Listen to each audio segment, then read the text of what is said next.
Okay, awesome. Let's get started. Uh, awesome. I hope everyone is doing well.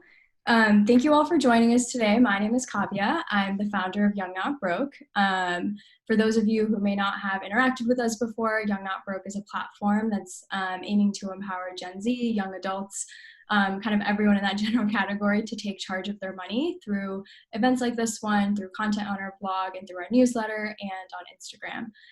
So we're super excited to see you all here today.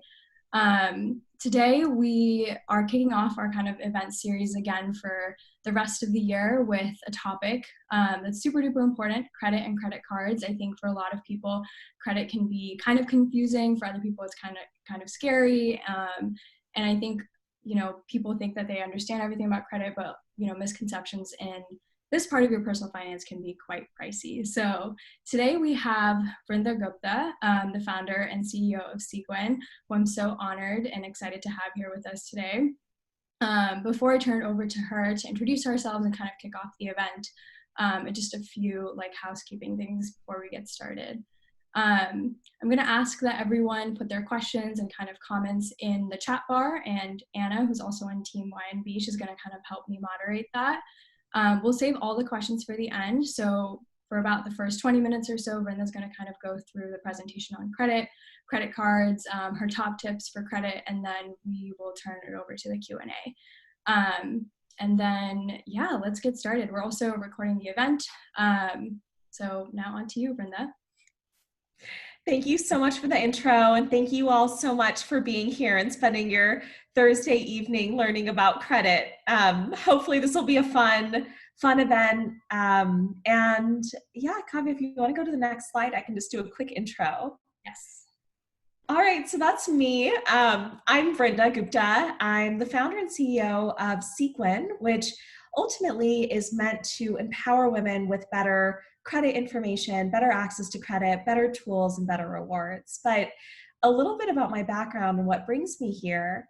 My first job out of college, I went to UCLA. My first job was at Visa in a new graduate rotational program, and I ended up spending the bulk of my career there. I was building really popular credit cards, including the Chase Sapphire Reserve, which some of you might know. I applied for the card when I was at work, and I got rejected. And it was this moment where I'd kind of heard a little bit about credit. My parents had taught me a little bit about credit. I'd heard some murmurs here and there, but I realized that there's a lack of good information out there. There's a lack of relevant and interesting information out there. And quite frankly, I didn't really know where to go until it was a little too late, right?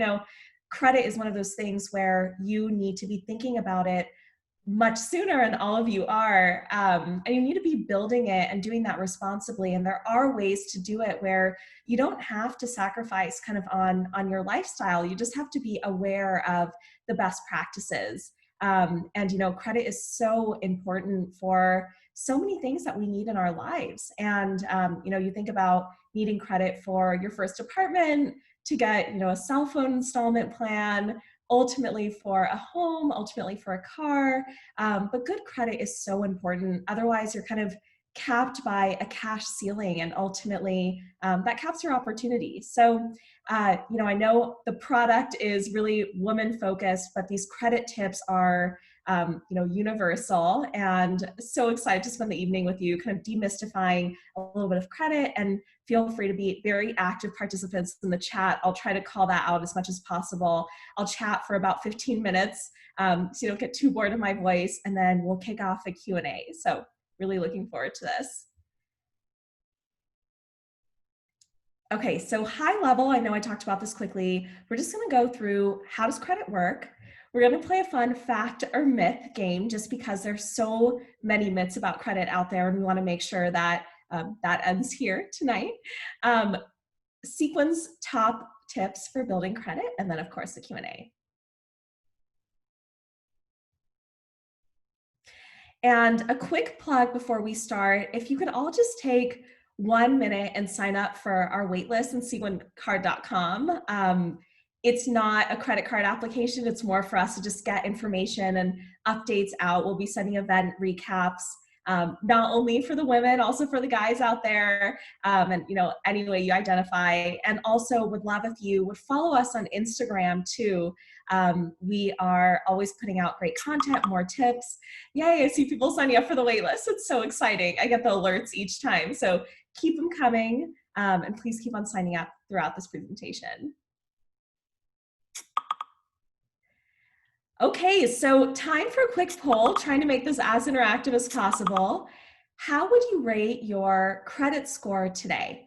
I know Kavya just fired up the poll, so feel free to just add where you're at, and we'll go from there. But it's always so interesting to see where people start off. And again, you just being here tonight is such a great step towards making sure that you're credit confident and equipped with all the information that you need to go forward in the best way possible. Cool, looks like people are doing pretty well here, and some new to credit folks too. So we'll have something for everyone. And I'm not sure if this poll saves, but if you wouldn't mind just taking a screen grab of it, I love just having the spread. Already got it. Crushing it. All right, cool. So let's dive in. And I think, Kavya, maybe is the poll still up? I don't know if it just on my, it must be on my screen. Okay, so how does credit work? For those who are crushing it, or maybe, you might not know some of these things as well, I just want to share a little bit of an overview on what credit is. What is a credit score? I think we've all heard of credit scores in different ways, but what goes into it? And more importantly, what do the factors mean?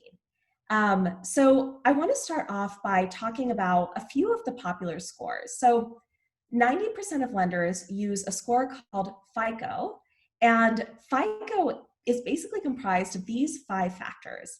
So most of it is your payment history. Are you paying on time? Are you paying back? Second is your credit utilization. This one is a very interesting one. It's a huge aspect of what makes up your credit score. And what it means is the amount of credit that you've used in percentage form. So let's say you get approved for a credit line of $5,000 and you've used 1,000 of it, your credit utilization is 20%. If you want to maintain good credit, keeping this number below 30% is actually kind of a hack, and keeping it below 10% is really where you get that elusive 800 plus club score.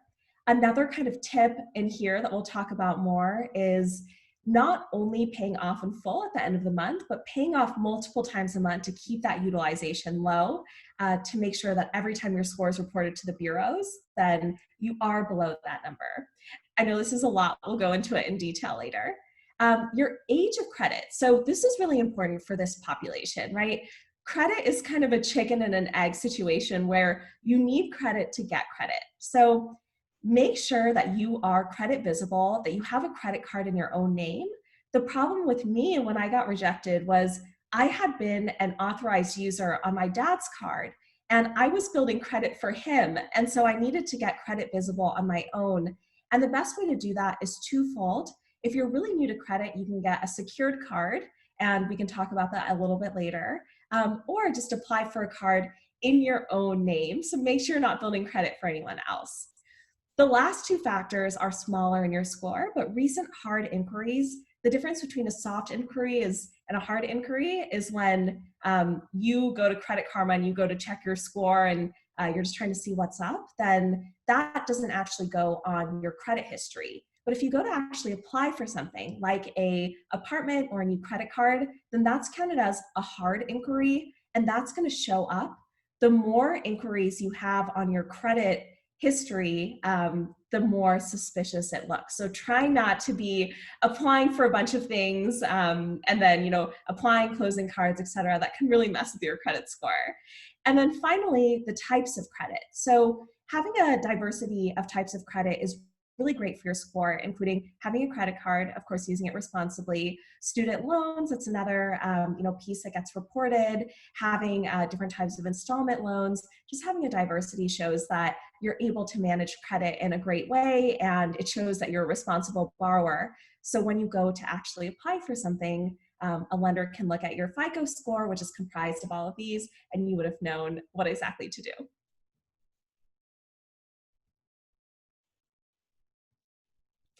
All right, so we're gonna get into game time now. And the way that this is structured is I'll just read this out, and the next screen has the answer. I wonder, Kavya, is it hard to do like a poll for fact or myth really quickly, or I don't mean to put you on the spot. Let's have people put it in the chat. Okay, just put it in the chat. Sounds good. All right, so question 1, fact or myth? Paying the minimum credit card balance each month is better for building your credit than paying your statement balance in full. You see some myths in the, see some facts, facts, myths, facts, myths.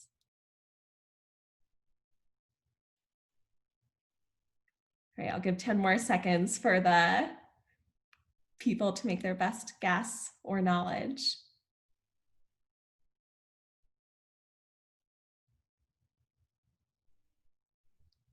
All right, do you want to go to the next slide? Show the answer, Kavya. Yeah. All right, so that is a myth. This is a very interesting one. So you want to make sure you're paying your statement balance in full every month. Ultimately, the mindset you need to take is, if I were lending a friend an amount of money, what would make me feel better that they were going to pay me back? So this is how a bank looks at you. They say, I'm going to give you, let's say, a $5,000 line of credit. And if at the end of the month, and me as the lender, I say, either you can pay me 35 bucks or you can pay me the entire amount. And if you only pay me the 35 bucks, I'm less likely to lend you money next time, as opposed to if you pay me back in full, then I'll say, okay, great, you are awesome. So you don't need to carry a minimum credit card balance at the end of the month in order to build your credit. So pay off on time and in full. That is if you do that on your credit card, you would have hacked the system successfully, and that you're building your credit, you're earning rewards, you're getting better protected against fraud as compared to debit and cash, but you are not getting into a bad situation. So make sure you're paying your balance in full every month. All right, next one. Next question. I should deactivate credit cards that I no longer use. All right, I see some fact, some myths, myths, myths, myths. Some more myths coming in.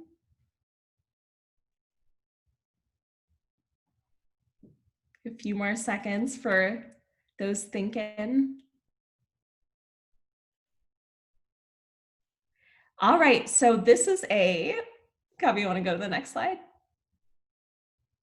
This is a myth. So this is one that I hear a lot of, where, people say, I have too many credit cards. I just want to close it. I just want to deal with the one. If you recall the factors that go into your FICO, you want to make sure your oldest line of credit is still active in addition to the other cards that you have. By closing your cards, you're actually affecting your credit history negatively, especially if you close that oldest card, because that's the one that's going to show lenders how long you've been a responsible borrower. Again, going back to that friend analogy, if you know that your friend has had a really long history of paying people back, and you can see what that looks like, versus someone brand new, you're more likely to trust the friend who's paid multiple people back. You'll say, oh yeah, I'll lend you money too. So as tempting as it is, if you have cards that you no longer use, put them in a drawer and just forget them, but don't close them. The other important piece on this is, if there is an annual fee, I get that question a lot, is, oh, should I be paying the annual fee? Another hack is, you can call your bank and say, I want to keep this line of credit open, but can you downgrade me to a no fee product? They'll keep that line of credit. Your credit history will stay safe, and then you won't be paying an annual fee. But make sure you keep your oldest line of credit open and keep the rest of your cards open as well. All right, next. Okay, fact or myth? According to several studies, men are more responsible than women when it comes to using credit. I saw myth in all caps. I see a gentleman, no comment.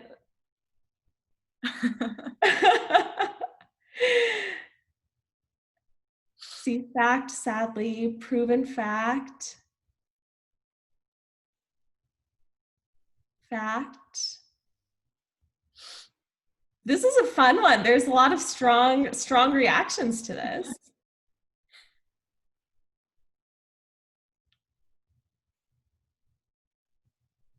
I'm loving these responses. This is so much better than just a poll.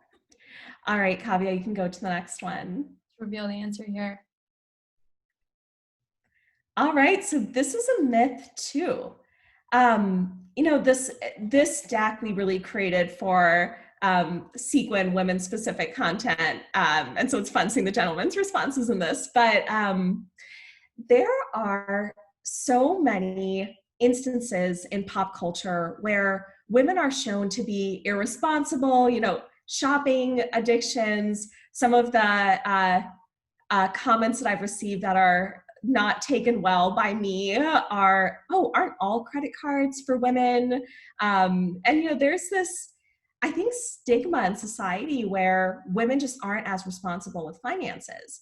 And what we see is actually women are more likely to pay off their card on time. We have a lower balance.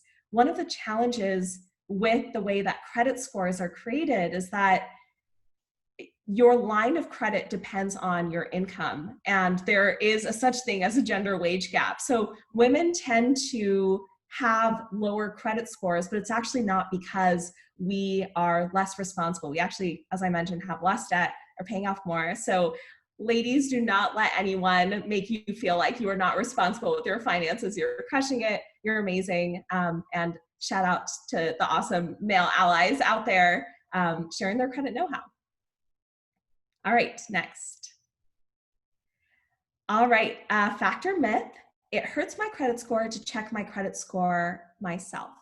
And what we mean by this one is you go to Credit Karma. Does this show up on your credit history, and does it affect your score? All right, we're seeing some myths, some facts, myths. Less passion on this one. All right, we'll give you 5 more seconds. Kavya, whenever you're ready, you can show. All right. All right, so this is a myth too. This was a fun, when you're taking tests in school and there's too many of the same answer and then you start to psych yourself out. This is an homage to that. But on a serious note, it does not hurt your credit score to check your credit yourself. Go to creditkarma.com, check your score multiple times a year, but at least once a year. Check out your credit history on Experian or TransUnion, especially during COVID. I think they're giving free credit reports at any point. I think there's also freecreditreport.com.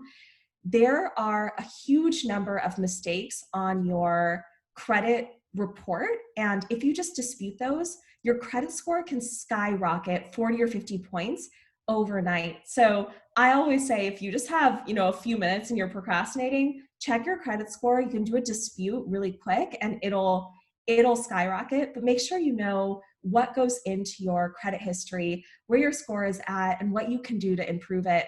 As I mentioned, starting early is the best thing you can do for your credit. Making sure you have a really strong credit history is going to unlock so many opportunities for you, and is also going to save you a lot of money and interest in the long run.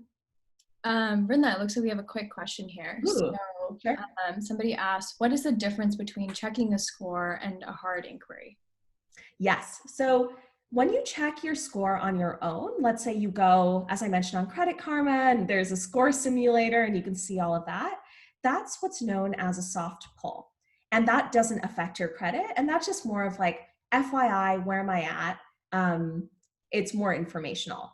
If someone, a lender, a bank, a landlord, pulls your credit score and your credit history. They ask you for your social security number. That is going to be a hard pull, and that shows up in your credit. So you want to limit the number of hard pulls there are because that affects your credit.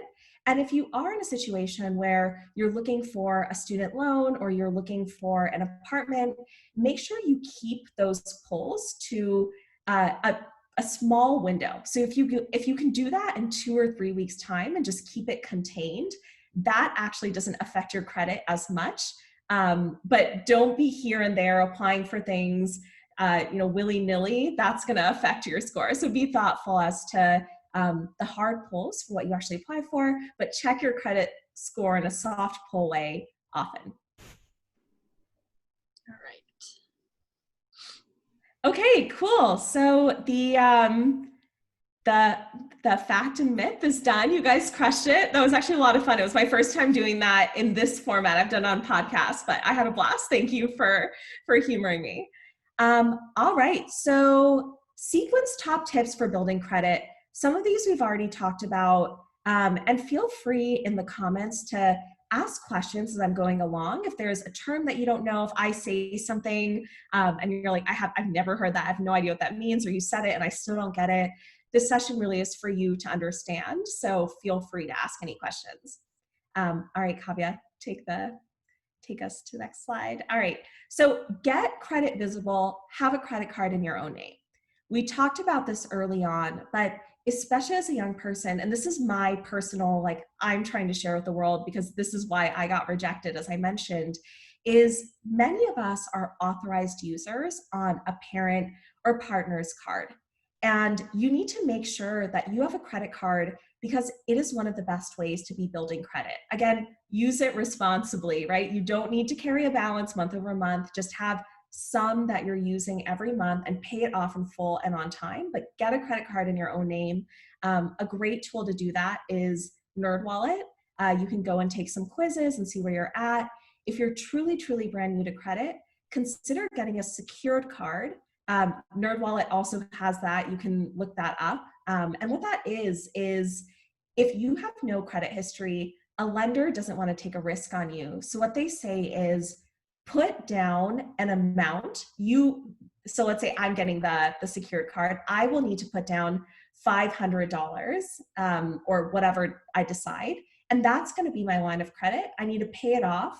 And in 6 months, my credit score can be pretty decent. So if you've never had, if you're not credit visible today and you've never had any experience with credit, a secured card is a great way to start. You're not going to get into debt, and you'll be building your credit well. All right, next. I'm also not looking at the chat now so I can see my screen, but Kavya, if there are any questions that you want to just call out for me, let me know and I can take those. Yes, so I think a question that relates to the first tip, doesn't being a user on someone's account help you inherit a score from the primary owner? If they are responsible, that doesn't reflect on you? So the one time being an authorized user is helpful is if you are under 18. So if you are, and it's a matter of privilege, right? This says, if they are responsible, it reflects well on you. Of course, if they aren't responsible, that also reflects on you.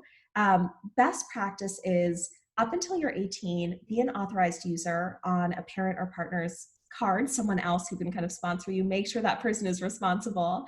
And the second you turn 18, get a card under your own name and start building credit history. So that you're right, Anupma, that is kind of a hack, but make sure that you get credit visible in your own name, else you're going to be building credit for someone else. All right, well, this one is pretty self-explanatory. You're all here, so I think I can move on. But some great resources on how credit works. You can check out Credit Karma. Sequincard.com has some amazing resources as well. It's as I mentioned, more women-focused content. However, it's very applicable to everyone, and it really is kind of my personal tips and tricks when I was at Visa. So everyone should check them out. But just make sure you know.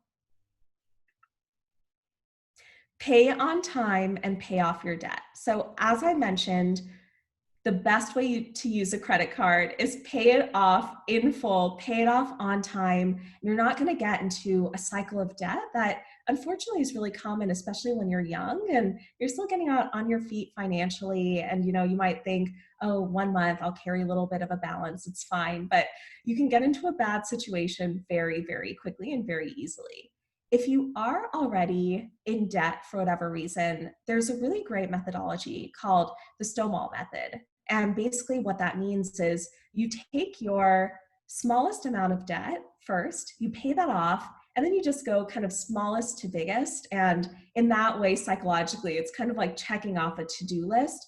But make sure you're making a priority to pay off your debt, because this is some of the most expensive money you can borrow. Interest rates on average are 25%. And that with compounding interest, which is interest on interest, can just get you in such a bad situation. So use a credit card to build credit, use a credit card to build rewards, use a credit card to protect yourself against fraud, but do not use it as, unless you really are in a really rainy day situation, you have a plan to pay it off. I would not recommend using that credit line. All right, so this is an interesting one. Consider paying your credit card balance off multiple times per month to keep your utilization as low as possible. So I know there's a lot going on here. Basically, what this means is you want to keep the percentage of your credit line that you've been given below 10%, ideally for excellent credit, and for good credit, you want to keep it below 30%. I think I gave this example before, but I'll say it again, it's important, is if you get, let's say, a $10,000 line of credit, you need to keep that below $3,000. So if you see 10,000, really think in your head, I have $3,000 to use this month, and ideally 1,000, and keep it below, and that is going to maximize for your credit score.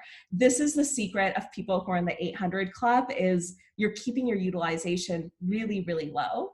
And even if you're paying off on time and in full at the end of every month, as I mentioned, sometimes lenders will report your credit score in the middle of the month. So even if you have full intention to pay off and you're at 50% in the middle of the month, you want to make sure that before you hit 30, you're paying off. So go into your bank portal, pay it off. Auto pay only pays off once a month. You're going to have to manually do this. This is a really, really cool hack that's going to keep your credit score high.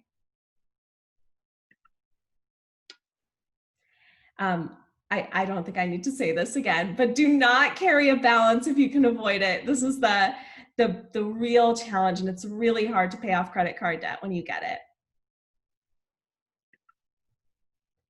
We talked about this one, keep your oldest credit card active. So in addition to not closing it, sometimes banks will close your cards for inactivity, and that inactivity period is usually about 6 months. So best practice is put a little bit of spend on your cards every month and make sure you can manage it, of course. What you can do that I like to do is put a subscription on there. So I have my Netflix subscription on my oldest line of credit, and I have my auto pay on, so I know it's just going to pay off on time every month. But it makes sure that your account doesn't get closed due to inactivity, and it keeps your credit healthy. I see the questions rolling in. So exciting. Okay, I'll just go through this quickly. Use autopay to set it and forget it. At the very least, do this, right? If you don't do anything else, just connect your bank, connect your checking account to your credit and pay it off on time, just automatically. You don't have to think about it. I had a really close friend who didn't want to do that because she was afraid that she was going to overdraft. And what I told her was, paying a fixed amount of $35 in overdraft is actually probably better than what's going to happen to you compound interest wise. And just set a reminder like, hey Siri, check to make sure I have enough money in my bank account this month to pay off my credit in full. But yeah, autopay is a great savior for that reason. All right, check your credit report often and address errors with credit bureaus. As I mentioned, this isn't going to hurt your credit. This is a soft pull. Go to Experian, go to freecreditreport.com, get your credit report and see if there's anything weird on there and dispute it. 9 times out of 10, they will just let you remove it from your report and your score is going to go all the way up. By the way, I don't have this in this deck, but you can also call your bank and ask for forgiveness. So I remember when I first got my credit card, I forgot to set up autopay and I forgot to pay. And I was just crushed. I was like, I got charged interest. I never wanted this to happen. And I called, I think my bank was Chase at the time. I called them, the number on the back of the card, and said, hey, I've always paid on time. This won't happen again. Can you, forgive me this once? And they were like, yeah, totally. And they got rid of it. So just call and ask. Also, if you make a mistake, obviously, if you're habitually doing this, it's no longer a mistake. But if it's just one time, feel free to call and they're very lenient. Quick question here, Vrinda, that I think Yeah. is great to touch on is like, what are some other examples of things people can dispute or, things that might show up on a credit report that, could be errors or can be disputed? Yeah. So as it relates to your credit report, a lot of times it'll be the hard pulls, right? You might just see something funky on there. Also, there's just things that are misreported. One of the most important things you want to make sure is not on your credit report is a charge off, which means if you have it's that you're delinquent, right? So you said that you're going to pay something and then you just never paid back and that shows up. I've had so many friends who that happened by accident and it wasn't meant to be on their score report and they called in, disputed it, and their scores just shot back up. So that's one of the pieces. Look out for just anything that doesn't seem right. And then the other piece on your actual credit card, your credit card statement, as I mentioned, if you, once or twice mess up, you can call and ask for that. You can also do that with your bank. And if you overdraft once, you can call and ask for forgiveness as well. The other piece you can ask your bank too is for a credit line increase. And just call them, say, hey, I'm looking for a credit line increase. They will do a hard pull, which is fine because it'll increase your available credit and that'll make your credit utilization go lower, which is a key indicator of your credit health. And after you ask for the credit line increase, don't use more of your credit. Just keep the amount that you're using before, and that'll keep your credit utilization low. So those are a few of them, but really, I mean, just call and ask. It doesn't hurt. Anything that looks fishy, do that. Sweet. All right, and we're all here again. So yeah, it's just really important. I think if I could go back to my new to the workforce self, I would have been a lot more thoughtful of how I was building credit, how much of my credit I was utilizing, which cards I was applying for, how I was thinking about paying back. There's so much happening at this time of your life where you're starting a new job, you're having an income for a first time, you're trying to think through how to pay bills. There are a lot of costs coming your way as well, and you're just kind of getting on your feet financially. So make sure that credit is added to that adulting equation and just be like, it's very important to make sure that your credit is healthy, because after you graduate, honestly, your credit score is the only grade that matters. And everything else is kind of secondary here. All right, and final call out for those who haven't signed up for our waitlist or followed us on Instagram. We have a ton more great tips. I do credit office hours on there as well. We have a tip Tuesday, so please do follow us. I think you'll get more great tips out of that, and we'll send more content in our newsletter list from sequincard.com too. Awesome. So there are a ton of really incredible questions. So exciting. And so we're just going to start from the top. I actually have all of them here, thanks to Anna, who's been diligently watching the chat. So we're going to get to every single one of them, guys. So we're going to start off with some credit card use questions. So I think a lot of these have to do with, credit utilization and things like that. So first up, Elizabeth asks, what can you do when you don't use some store cards as much and then the company closes it for you and it affects your age of credit? Mm-hmm. I actually got this question on Instagram the other day. Yeah, so store cards are interesting. Sometimes they'll report to credit bureaus and sometimes they won't. With the store card, for example, I think the question I got was on J. Crew or something, and I think the bank itself was Comenity. And so you can actually call the bank, the number will be on the card, to ask them, okay, I hear that the store card is being closed. Is there another product that you can transfer me to? I want to make sure that this is my oldest line of credit. I want to make sure my credit score doesn't get affected. So just call your bank and ask, A, is this reporting my credit? And B, if it is, then I don't want it to close with the closure of the store card. So what can you do for me? Awesome. Let us know if there are any like follow-up questions to, some of these answers as well, and we'll be tracking those as well. Cool. Next question.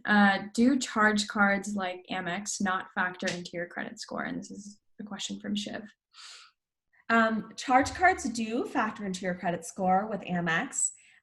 You want to make sure that, you have to pay on time with the charge card. So it's actually a pretty decent credit building opportunity. However, the annual fees are pretty steep on those cards. So just make sure you know what you're paying for.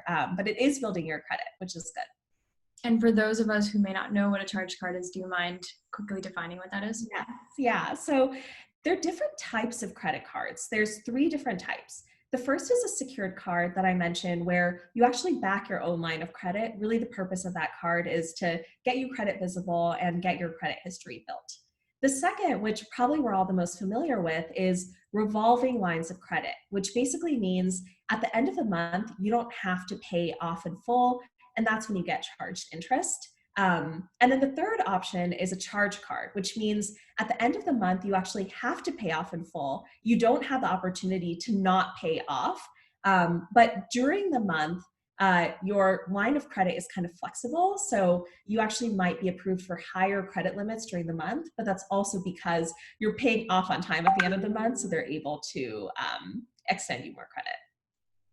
Awesome. And then what if you open a card to, just get like the promotion benefits, like, a bunch of points. I think people do this a lot with some of the Chase cards as well. So what's kind of your advice there? It's a question from Amani. Yeah, Turners. So it sounds good in theory, right? Where you're opening cards and doing the sign up bonus, then closing it. However, think short term versus long term, right? You can do that, but every time you open a card, that's a hard pull, which shows up on your credit history now that we know that. And then every time you close it, also that's kind of suspicious behavior too. Opening and closing cards frequently is going to affect your credit negatively. It might be fun to get, some points at first, but just think longer term. If you do decide to play that game, make sure that you're in a good credit spot in terms of having had credit for a little while, having built up your credit history, and then you can think to do that. With Chase also, I think there's a limit on the number of cards you can open up in a year. Honestly, it sounds good in theory. I built a lot of these cards. I've heard people get in really bad situations with it where it's affecting your credit score. You can't manage it. You forgot to pay it off, so you got into a ton of debt. So I don't recommend it, but I know churning is a thing. So just be cautious and cognizant of the trade-off that you're making between your credit score and whatever points you're getting. Sweet. All right, next up we have, so going back to like the authorized users situation, is it detrimental to be removed as a user on someone else's card? It's a question from TA. Yes, yeah. So if you are an authorized user, that's going to affect the length of credit history. So don't have whoever that person is remove you from that card. Just make sure that you get credit visible in your own name. If you go back to the top factors that go into your credit score, the first is repayment history, the second is your credit utilization, and the third is your length of credit. So being an authorized user is going to affect that third one, but the top 2, which are making up the bulk of your credit history, you're not going to be reporting that unless you have a card in your own name. So there's only so much being an authorized user will do. It'll get you credit visible, but you're not going to be getting good or excellent credit just by being an authorized user. Awesome. So the next question here is, my understanding is that 0% utilization is bad, but 1 to 10% is great, right? So when you want to ensure that when they check, there's at least a little bit of money on the statement. And then somebody also kind of plus one that question. This is from Ashley. Yeah. So it's a good call out. Having 0% utilization is not good too. So if you want a rule of thumb, you can pay off once a week to keep the utilization low. But you want to have some activity on the cards. You don't constantly every minute want to be paying it off, but I mean, you're going to be using that card, so there will be probably some semblance of utilization there. But yeah, don't keep it at 0, but keep it below 10 if you can. If you're paying back in full by the end of the month, is there any type of difference if you use $30 on your credit versus using $300? Does that amount you put on the card matter at all if you're paying it in full by the payment date? Yeah, so it goes back to credit utilization at the end of the day. It's a great question. So you want to, as I mentioned, keep that below 10%, but you don't want to constantly just be, at like 0.001% also. So just keep a sweet spot of, obviously don't artificially buy things to keep your credit score high, but think about distributing where your payments are. So you have some activity on each of the cards. And you also don't want your account to be closed for inactivity. So make sure you're using it, make sure you keep the utilization low, and make sure you're paying off on time. Awesome. Is it good to have store cards or to stick to credit cards directly through banks? Another question from TA. There's no hard and fast rule on which card is right for you, right? I get this question a lot. They're like, you build credit cards at Visa. What's your favorite? What's the best card? And my answer is always, it depends, right? If you're a person who is traveling a lot, then probably getting a travel card makes a lot of sense for you, right? But by the way, like none of us are traveling right now. We're spending on different things. Like I'm spending a lot on grocery right now. I'm cooking a lot. So, getting one of those cards is probably better for me. Honestly, I love just like a flat 2% cash back card. It's pretty just brainless. I know what to do with that. Amazon, like for me, I'm just saying personally, right? Which cards I have. The Amazon card is great. I spend a lot on Amazon, but just think through what is manageable for you, right? The more cards you have, the harder it is going to be to keep your credit good, because there's so much going on and so much to think through. So just make sure you have what you can manage.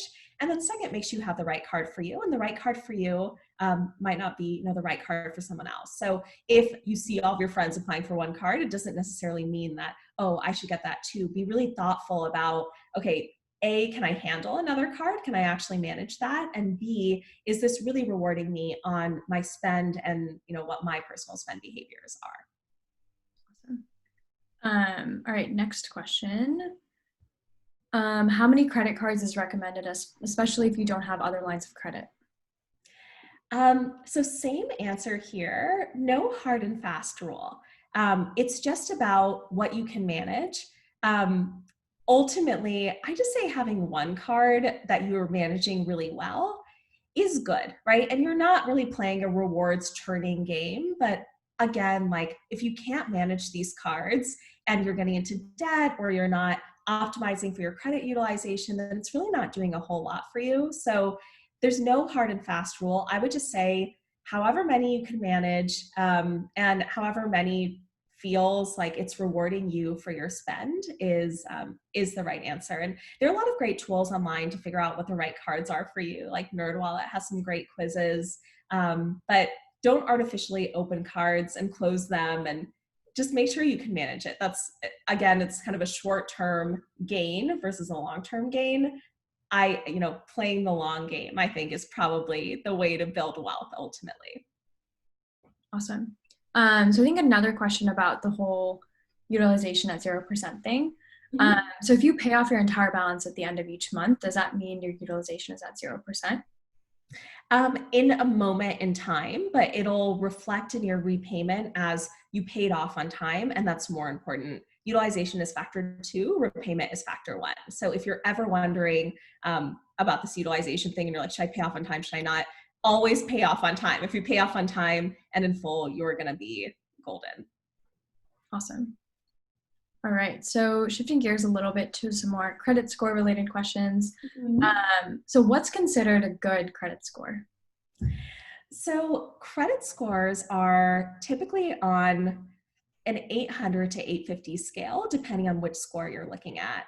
FICO is around that range. And the actual tiers are, you know what, I have this. The actual tiers go from, and it goes from poor, but also if you're new to credit, that might be your score situation. So I don't like calling it poor.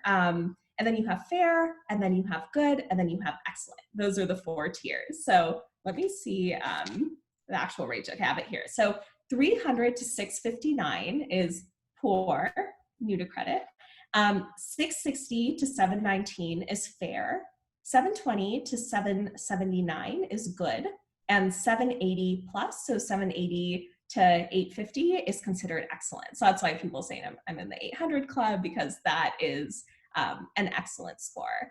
It's worth noting that each point of difference could mean thousands of dollars that either you have to pay in extra or you can save, just based off of how lenders are pricing your interest. So even 1 point additional or 2 points additional is going to save you a lot of money. So track that score and make sure that again, you're playing the long game of building your credit. Awesome. I use my debit card for almost all my expenses. Do you recommend using my credit card for more payments to build credit? And this is a question from Supriya.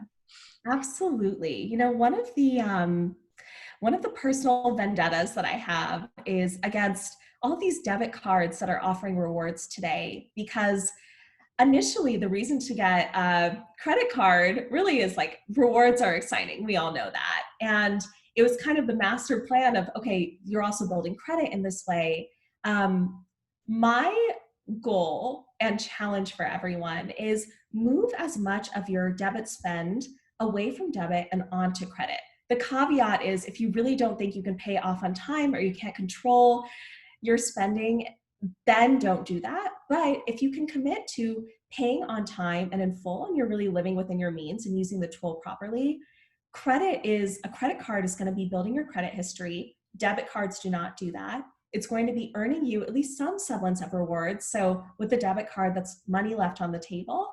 And finally, it protects you against fraud much better, both in terms of online shopping, but also in terms of regulation. You're actually secured and insured for a lot more. So I think it's like 5 or 10 times more on a credit card than you are on a debit card. And if your debit card gets compromised, and that's your actual money that's being taken away. If your credit card gets compromised, just call up the bank and be like, hey, that wasn't me. And then the bank can just credit that for you. So I do not recommend using debit. I do not use my debit card. I only use it for bills that don't take credit. And even those I report to the credit bureaus using Experian Boost to make sure that all gets reported too. So as much of your spend away from debit you can shift onto credit, you're just going to be so much better off in every realm. Yeah, just to like plus one that from personal experience, my credit card was stolen and it was so easily replaced and everything was refunded back to me like within a few weeks. But when Mm-hmm. my debit card had a fraudulent charge, it took 2 months for me to get like $500 back. And Yeah. I really never want to use that card again. um, so would definitely recommend using credit. Awesome.